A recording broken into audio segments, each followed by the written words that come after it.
Hi, it's Julie Crefeld from the Fat Girl's Guide to Running, and today I'm asking the question, what is an ultramarathon?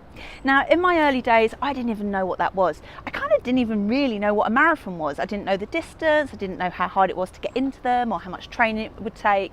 But actually, once you've done a marathon, maybe not everybody, but for me, I was like, what's next? What's the next big thing? And that's when I started learning about what ultramarathon is. And I've just done my first one, so I'm really kind of excited to share it with you. So what is it?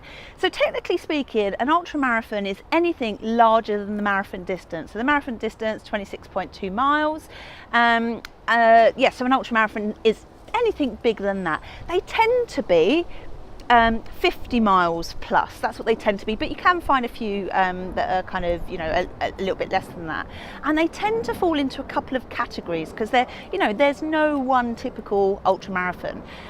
So they tend to be either point to point, so you might have 100 miles starting in one point, getting to the other point, or they seem to be for a specific time allowance, so you get 24 hours or 48 hours to cover as much distance as you can within that time, and that is the type that I've just done. So I've just done something called the Spitfire Scramble, which is a 24-hour relay race. You do as many kind of laps, 6-mile laps, as you can within that allotted time.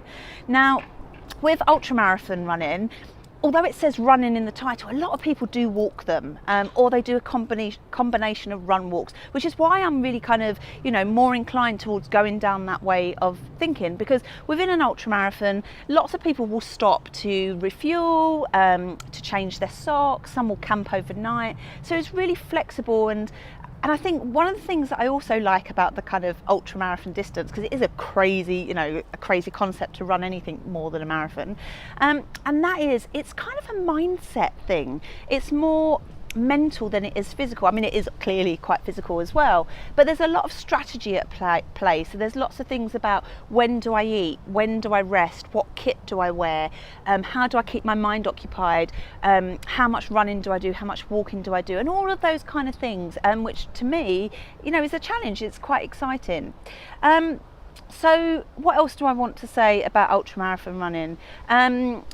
Just because I guess for me, I was like, I've done 3 marathons, none of them have been very fast. Maybe I'm a bit stupid for wanting to do such a crazy challenge. But actually, I'm really glad I did my recent ultramarathon. I managed to do 40 miles in 24 hours, and at one point in the race I was like, I could do 50 miles, and that was to do with where my head was at rather than what was going on with my body. My body was screaming, no, stop, from about 30 miles, but my mind was playing all these tricks around kind of, how awesome it would be to come away from the weekend being able to run 50. So there's a lot of kind of self-leadership that's needed, and listening to your body and making really kind of conscious decisions about when it is time to stop. So for me, it's a real interesting new thing for me to explore, and I'm really keen to do some more. I'm really keen to do a point-to-point one. That's going to be my next challenge. I'm hoping to do maybe something like Race to the King, which is all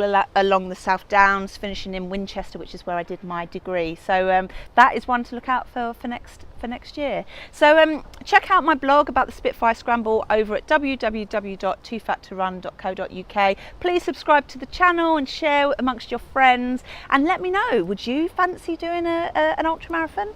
Cool. Tune in tomorrow for another Q&A in our series, No Such Thing as a Stupid Question. All right, ciao.